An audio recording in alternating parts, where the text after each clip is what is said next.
법문 들으시는 모든 분들이 재앙은 소멸하고 소원은 성취해서 부처님 전에 복 많이 지으시기를 바라온드립니다. 오늘 그 질의응답 시간입니다. 각종 경제에 관한 문제, 인생에 관한 문제, 결혼에 관한 문제 등 각종 질문들을 아마 하시게 될 것 같습니다.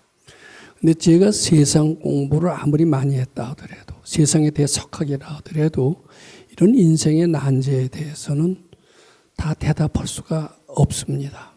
근데 제가 감히 대답한다고 이 자리에 서게 된 배경이 있다면은 그것은 제가 참 이 세상을 후원히 하신다는 그런 깨친 이 도인 밑에서 4년을 공부했고, 4년을 공부한 게 아니라 매일같이 법문을 들어갔습니다. 거기서도 매일같이 질의응답을 했습니다.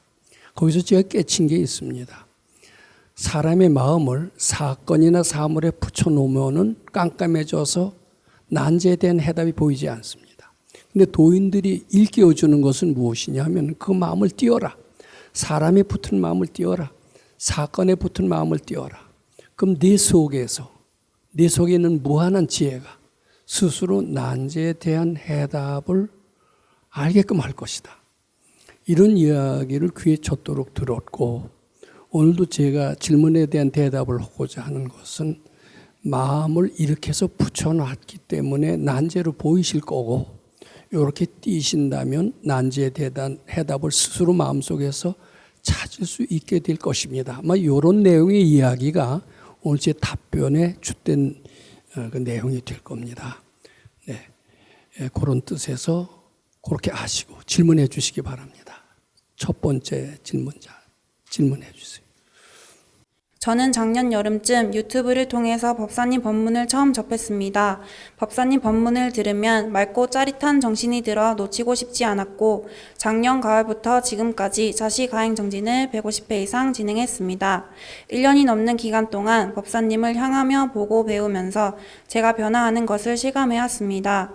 현재 가장 큰 성과는 스스로를 누구의 딸, 누구의 친구라고 규정 짓지 않고 부처님 시봉하는 사람이라고 자신할 수 있다는 것입니다.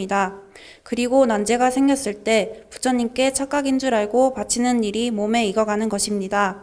특히 회사에서 경험하는 철옹성 같던 난제들을 부처님께 바치자 하나 둘씩 해결되면서 부처님 공경하나면 일사천리라는 말이 짭짤하게 실감나는 요즘입니다. 이 모든 것이 부처님을 향한 공경심을 일깨워 주신 법사님 덕분입니다. 법사님 감사합니다. 저는 총 3가지 질문을 준비했습니다. 첫 번째 질문 드리겠습니다. 저는 금강경에 대해서 공부를 하고 취직했기 때문에 처음엔 제 월급의 3배를 벌어주기 위해 늦게까지 일을 많이 하는 것이 부처님 시봉하는 길이라고 생각했습니다. 그러나 최근 직원들과의 관계가 급격히 부드러워지면서 업무량이 조절이 되어 혼자서 야근하는 일이 줄어들고 다 함께 퇴근을 일찍 하는 경우가 생깁니다. 그들을 부처님 시봉하듯 대했더니 어느새 제 편이 되어 제 일을 도와줍니다.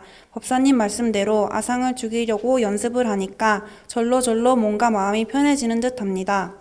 이번 변화를 통해서 일체 유심조를 다소나마 깨닫고 인간관계와 사회생활에 대해 배우는 계기가 되었다고 생각합니다. 건강한 사회인이 되기 위해서 법당, 봉사, 독서 등 다양한 할 일이 존재합니다. 그래도 월화수목 금금금이라는 말이 있듯이 일을 즐기고 12시까지 일한 자만이 성공할 수 있는 것처럼 보입니다. 꼭 예전처럼 일을 늦게까지 해야만 훌륭한 CEO가 될 수 있는 것인지 궁금합니다. 법사님께 귀한 답변 부탁드립니다. 두 번째 질의 드립니다. 법사님께서는 법문에서 남을 들여다보지 말고 비교하지 않아야 행복한 삶을 살 수 있다고 하셨습니다.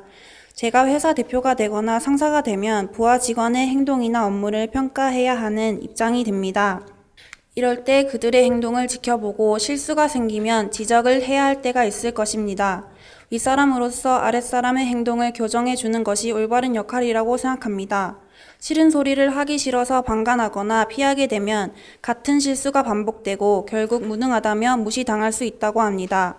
그러나 법사님께서는 남을 들여다보고 지적하는 것이 지혜롭지 못하고 스스로 캄캄해지는 일이라고 하셨습니다.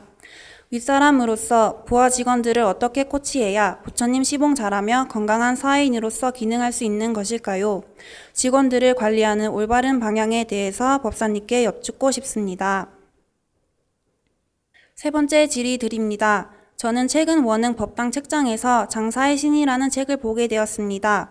이자카야를 무대로 한 내용인데 저자가 손님들을 이끌기 위해 고민하고 성공하는 모습이 너무 재밌게 느껴집니다. 저는 마음만은 이미 CEO라서 가끔 제가 꿈꾸는 회사 이미지를 그려봅니다.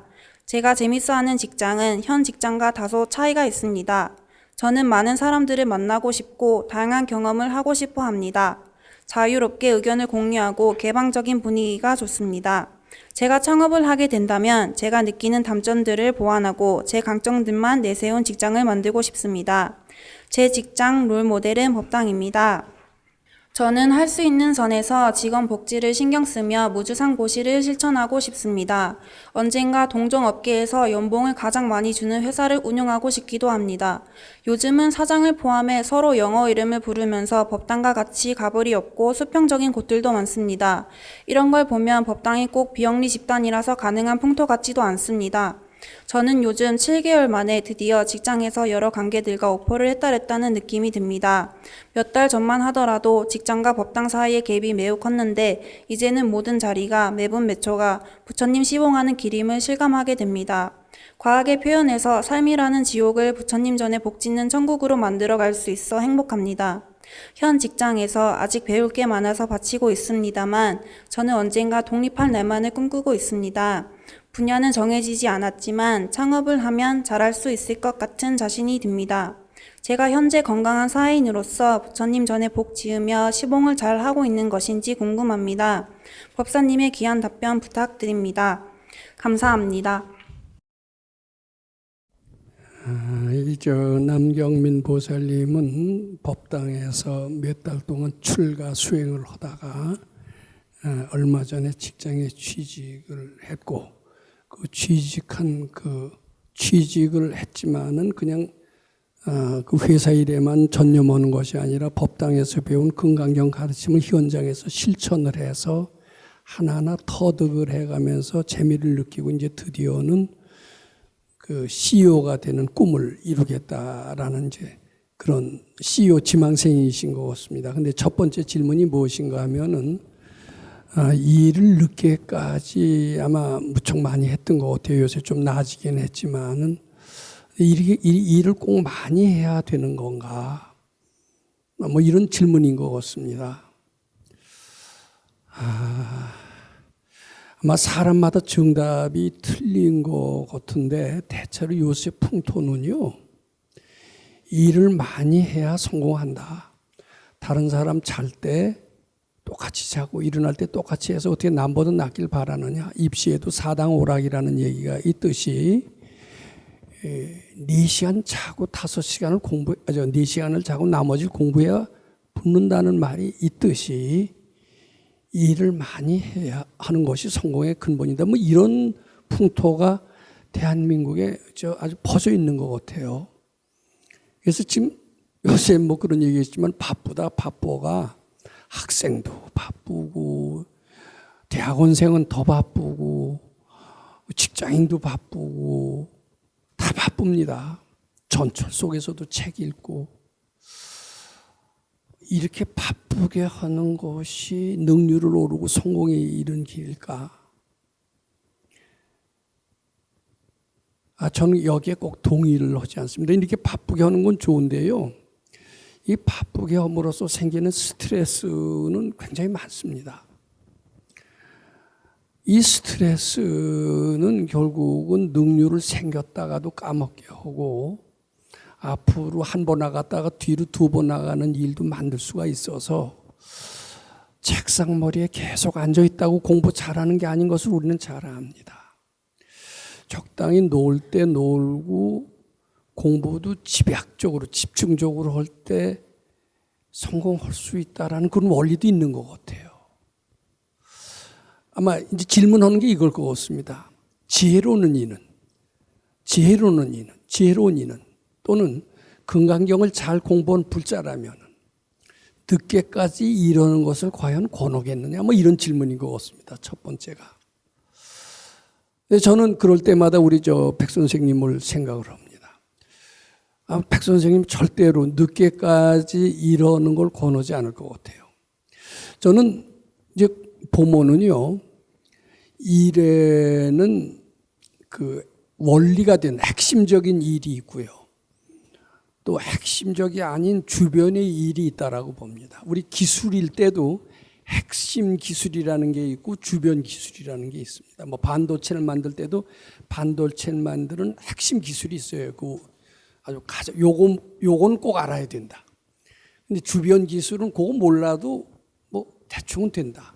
아주 좋진 않아도 이런 게 있듯이 대개 일을 왜 길게 해야 되느냐 하면 어떤 것이 핵심이고 어떤 것이 주변인지를 모르고 지금 핵심 원리를 뭔지를 모르고 자기 선입견대로 나가는 겁니다. 그러다 깨지다가 또 다시 돌아오고 깨지다 다시 돌아오다 보니까 굉장히 이런 시간이 길어져요. 저도 논문을 쓰면서 연구실에서 오랫동안 있었던 적이 있었는데 지 선입견을 갖고 덤벼들다 보면은 선입견이 깨지고 깨져서 알아질 때까지는 허송세월하는 겁니다. 아마 건강히 하는 사람은 어떻게 하느냐? 무조건 달려들고 해야 되느냐? 저는 그렇게 보지 않습니다. 이제 건강형 공부하는 입장에서 답변을 드린다면은 제일 먼저 이 일을 어떻게 하면 잘할 것인가? 이것을 우선 한번 생각해 봐야 됩니다. 여기서 가장 어려운 일은 무엇일까? 이걸 생각해야 됩니다. 무조건 하는 것은 굉장히 현명하지 않습니다. 그래서 가장 어려운 일 하나만 해결해 놓는다면 나머지는 잘 풀리지 않는 가장 핵심적인 어려운 일은 무엇일까? 이걸 한번 생각해 봐야 됩니다.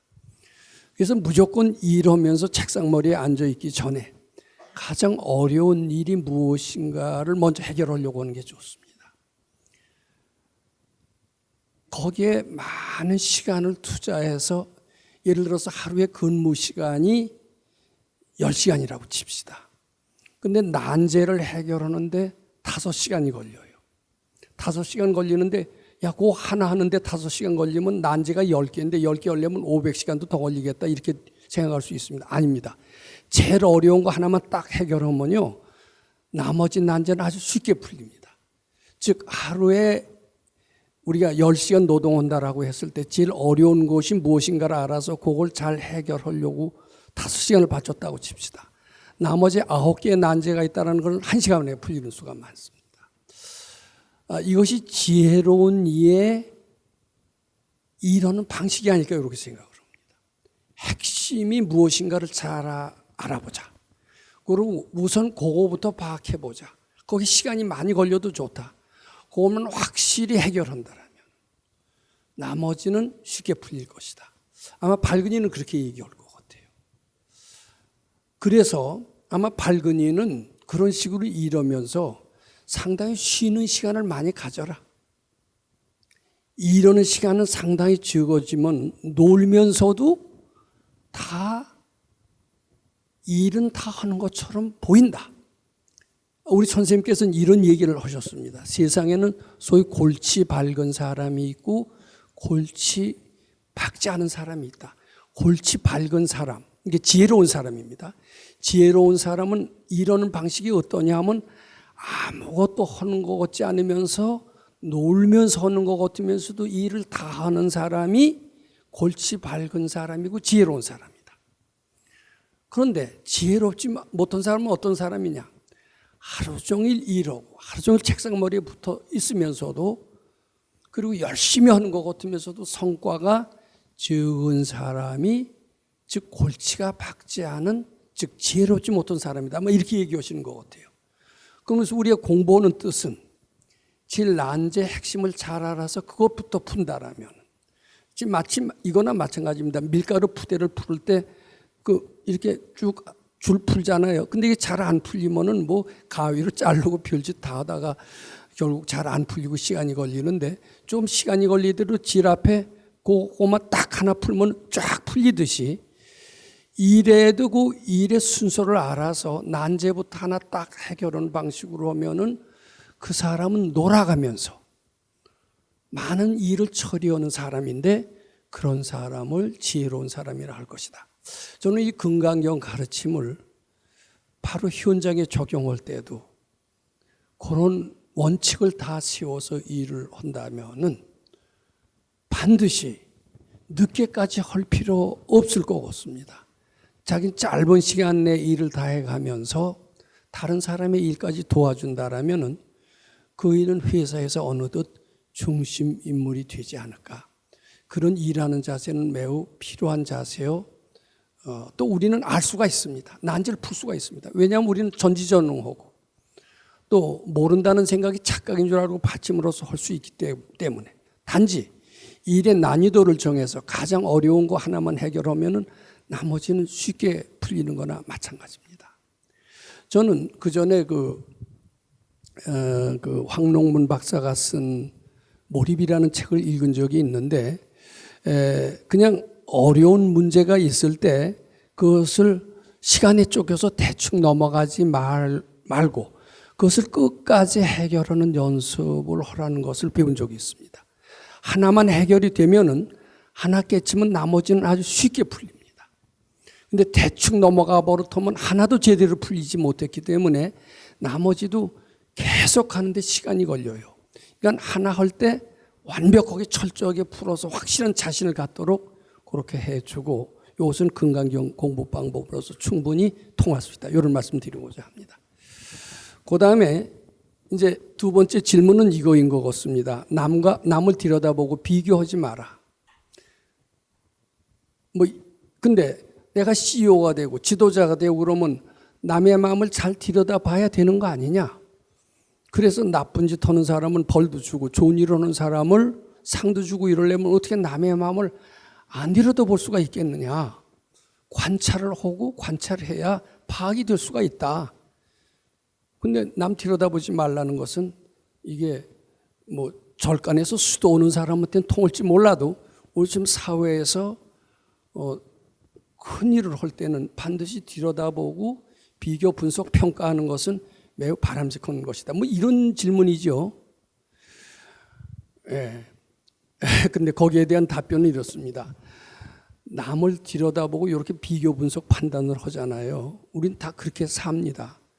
근데 남 보는 건 좋나요? 보는 것까지는 좋은데 거기에 분별을 붙여서 비교하고 분석하고 평가하고 이러진 마세요. 그냥 보기만 하세요. 비교하고 평가하고 분석은 분별을 일으키고 깜깜해지는 겁니다. 깜깜해지는 것은 도움이 되는 게 아니라 외려 방해가 됩니다. 같은 부부라도 마찬가지입니다. 저 사람이 뭐 밤 늦게 들어오나 안 들어오나 이거 자꾸 들여다봐요. 조금 늦게 들어오면 또 무슨 일이 있나 없나. 이게 마음속에 불신 때문에 들여다보는 거거든요. 불신, 의심 이런 연습 자꾸 하면 깜깜해져요, 밝아져요.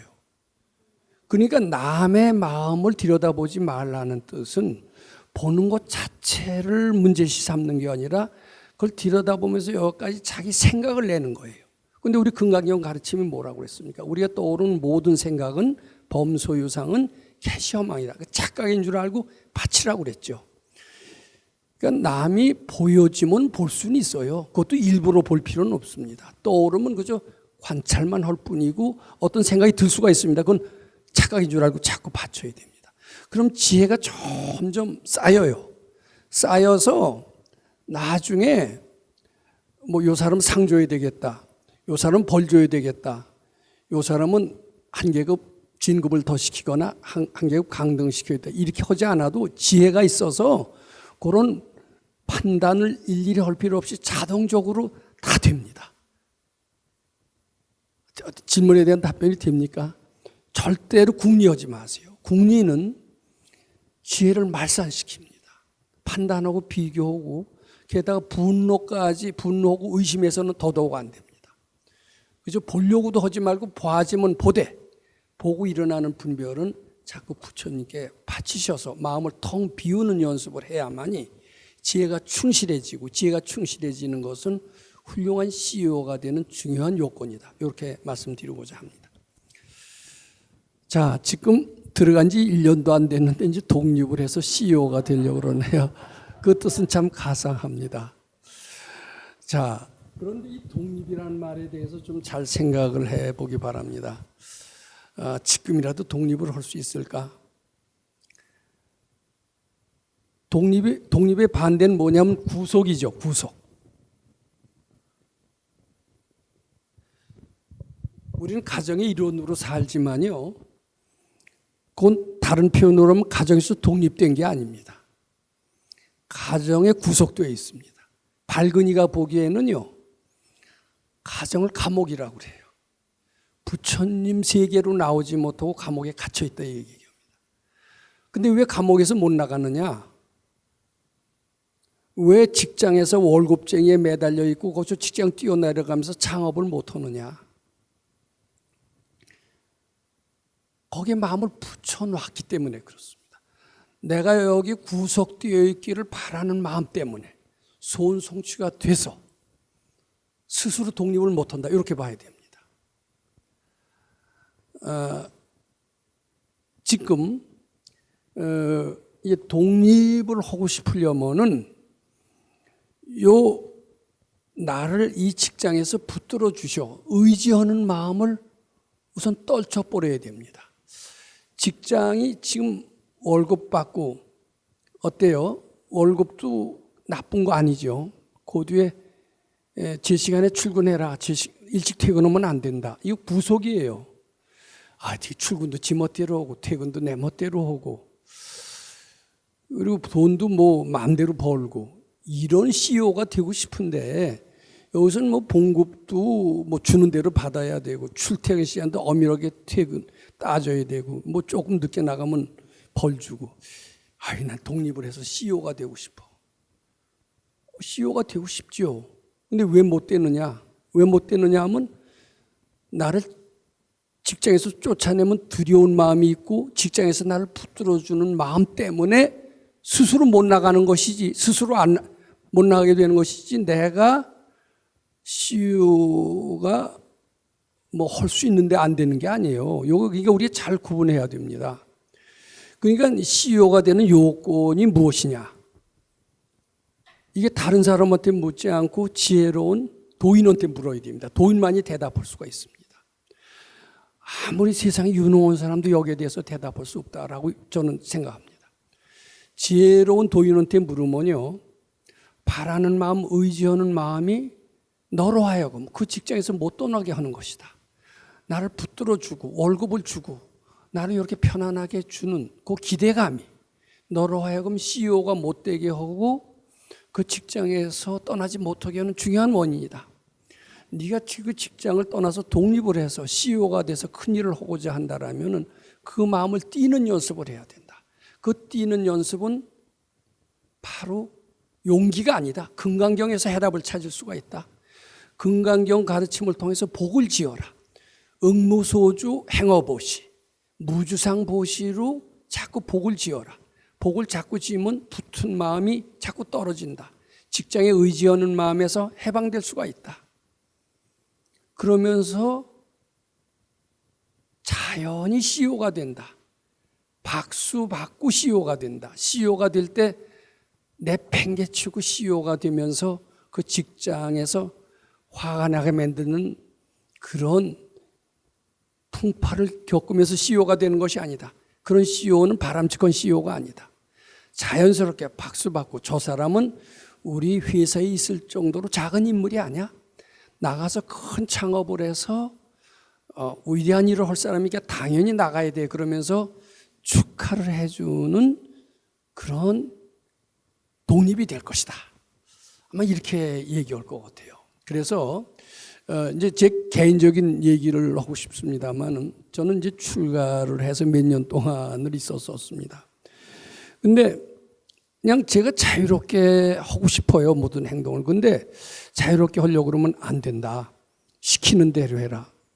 이렇게 했습니다. 그러면 안 된다. 시키는 대로 해라. 그리고 매일같이 선생님이 좀 나무라는 얘기를 해요.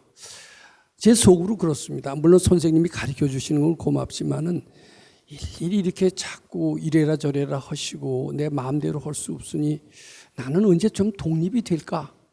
내가 언제 크게 깨달음을 얻어서 독립을 해서 자유롭게 선생님한테 일일이 잔소리도 안 듣고 내 마음대로 소신껏 내 속에는 무한한 지혜를 발굴해서 내가 언제 독립을 할까 이런 생각을 많이 했었던 것 같습니다. 전 독립을 하고 싶습니다. 신뢰를 무릅쓰고 그런 질문을 했습니다. 선생님 곁을 떠나서 독립을 하고 싶습니다. 그건 내가 너무나 간절히 바랬기 때문입니다. 그랬더니 뭐라고 그러신 줄 아세요? 그럼 내가 잔소리하고 싶어서 잔소리를 하는 줄 아느냐? 너를 독립을 안 시켜줘서 독립을 시켜주는 줄 아느냐? 네가 아직 복진 게 부족해서 그렇다. 복을 짓게 해주기 위해서 내가 이렇게 잔소리하는 것을 너는 왜 그걸 싫어하느냐? 복만 지어봐라. 잔소리도 안 할 거고 독립은 저절로 될 것이다. 그런 얘기를 했습니다. 그 얘기에서 좋은 교훈을 찾으셔서 지금 독립을 하려고 마음을 급하게 갖지 마세요. 묵묵히 다른 사람 들여다보지 말고 부처님 전에 복 많이 지킬 발언 자꾸 해서 복이 저절로 참으면요 자연스럽게 독립을 이루고 대망의 CEO가 될 수 있을 것으로 생각합니다.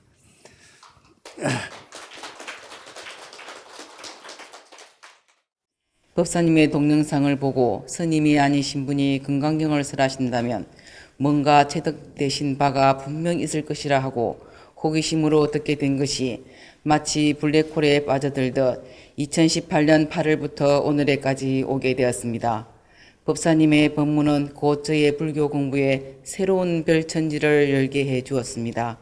그동안 해왔던 불교 공부가 싹 정리가 되면서 어떻게 소원이 이루어졌고 또 안 이루어졌는지, 왜 그렇게 제가 경계에 오랜 시간 시달렸는지 알게 되었습니다. 어느 날 법사님의 법문 중 신심은 불이다 하는 말씀이 가슴에 와 닿았습니다. 그런데 우리 불자 대다수는 신심이 불이 단계까지는 가지 못하는 것이 사실입니다. 부처님과 나와는 상당 부분 거리감이 느껴지고 내가 부처라는 말은 자연스러운 말이 아닌 것 같습니다. 그런데 법사님께서는 나와 부처 사이에 계단을 놔주십니다. 내가 부처 될 수 있는 실천 수행 방법, 올라오는 모든 생각이 착각이며 본래 없는 줄 알고 부처님께 바쳐라 하는 부처님 세계로 갈 수 있는 열쇠를 우리 모두에게 아낌없이 나누어 주고 계십니다. 금강경 3분에 나오는 악의 영이 무여열반하여 이멸도지 하리라 하라. 올라오는 모든 생각을 부처님께 바치고 종국엔 그 바치는 근원마저 바치면 우리가 본래 부처임이 드러난다는 것을 말입니다. 부처와 내가 둘이 아니면 무능하고 무지하며 열등한 나는 사라지고 전지전능한 지혜와 복으로 충만한 참나가 드러나 스스로 밝음은 물론이고 주변을 밝히고 세상을 밝히는 등불이 될 수 있다고 말씀하시고 계십니다. 이러한 실천 수행 방법을 제시하셨다는 측면에서 무수행과 확실한 차별이 되고 또한 우리 바른법 수행법의 위대성과 우수성이 증명되는 것도 사실입니다. 법사님께서는 건강반려의 지혜교육을 통해서 건강한 사회인으로 또는 장차 국가장래를 이끌어갈 인재양성 프로그램을 개발하여 모든 사람들이 행복하고 지혜롭게 살아갈 수 있도록 하고자 하시지요. 첫 번째 질문 올립니다. 저는 바른법을 만나기 전에도 불교 공부를 했습니다만 법사님의 법식은 그야말로 옳고 그름의 바른법이 아니라 부처님 세계를 향하여 최단 거리로 바로 갈 수 있는 빠른 법 같았습니다. 그리고 저의 불교관에 대한 종교개혁과 참된 르네상스가 이루어지는 것 같았습니다. 이런 마음은 비단 저 혼자만의 느낌은 아닐 것 같습니다. 우리 불교계에 새로운 신선한 바람이 불 것 같은 생각이 듭니다. 이에 관한 법사님의 말씀을 들어보고 싶습니다. 두 번째 질문입니다. 부처님께서 설하신 84,000 경전 중에 왜 하필이면 금강경 공부를 통해서 재앙은 소멸하고 소원을 성취하며 행복도 일시적인 행복이 아니라 영원한 행복을 누리며 건강한 사회인은 물론이고 인재를 양성할 수 있다고 하시는지요? 세 번째 질문 올립니다.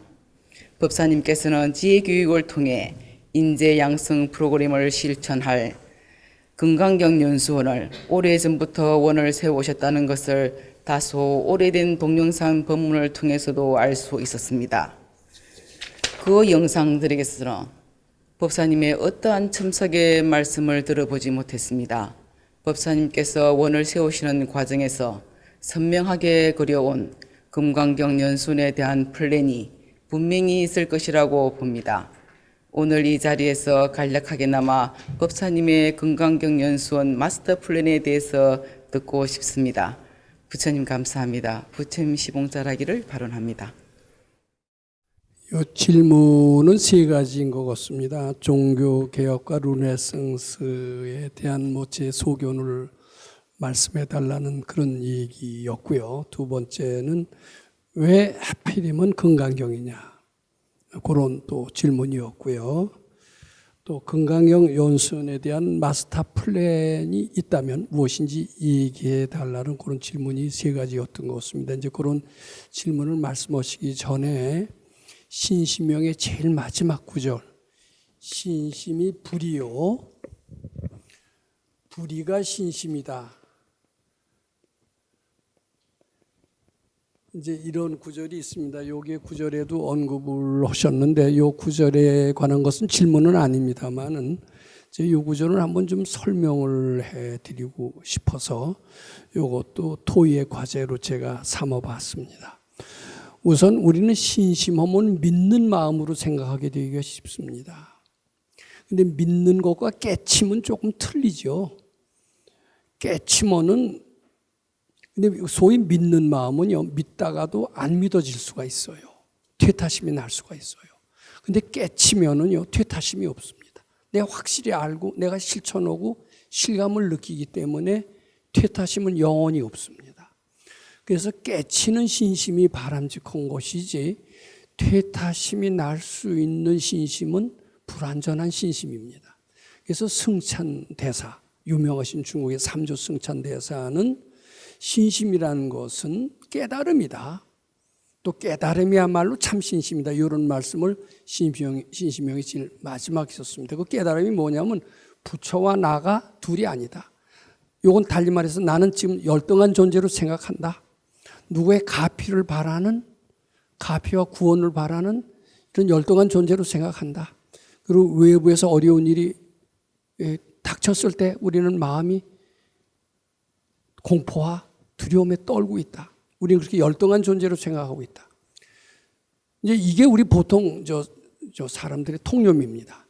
근데 이제 부처님 뭐라고 그랬어요? 너희들은 무슨 일이 들어왔을 때 두려워하고 떠는 존재가 아니라 부처님과 똑같이 여여부동한 존재다. 너희들은 부처와 둘이 아니다. 이것을 깨닫는 것이야말로 진실한 신심이다라는 얘기입니다. 이런 신심은 퇴타심이 있을 수가 없습니다. 무한히 뻗어나가는 신심이다. 이제 이것을 제가 우선 좀 말씀을 드리고요. 그다음 질문에 대해서 대답 좀 말씀드리고자 합니다. 종교개혁 르네상스는 서양의 이제 중세 서양의 기독교 역사를 쭉 살펴보면은 너무 신정 중심의 가르침에서 여러 가지 아주 위대한 코페르니쿠스라든지 군주론을 쓴 누구든지 이런 몇 사람에 의해서 기존의 신중심의 종교는 잘못됐다. 이걸 바꿔보자. 이래갖고서는 종교 개혁의 움직임이 일어났고 그것으로서 종교가 개혁됐습니다. 신이 다가 아니다. 코페르니쿠스 등등 몇 사람이 있었죠. 그리고 인간의 본연의 무한한 능력을 개발하는 것. 아마 이것을 르네상스라고 하는 것 같습니다. 이 종교의 잘못된 가르침을 바꾸어서 인간 본연의 능력을 드러나게 한다라는 점. 이런 점에서 현대 종교에서도 그런 새로운 종교 개혁과 새로운 르네상스가 저는 필요하다라고 생각했습니다.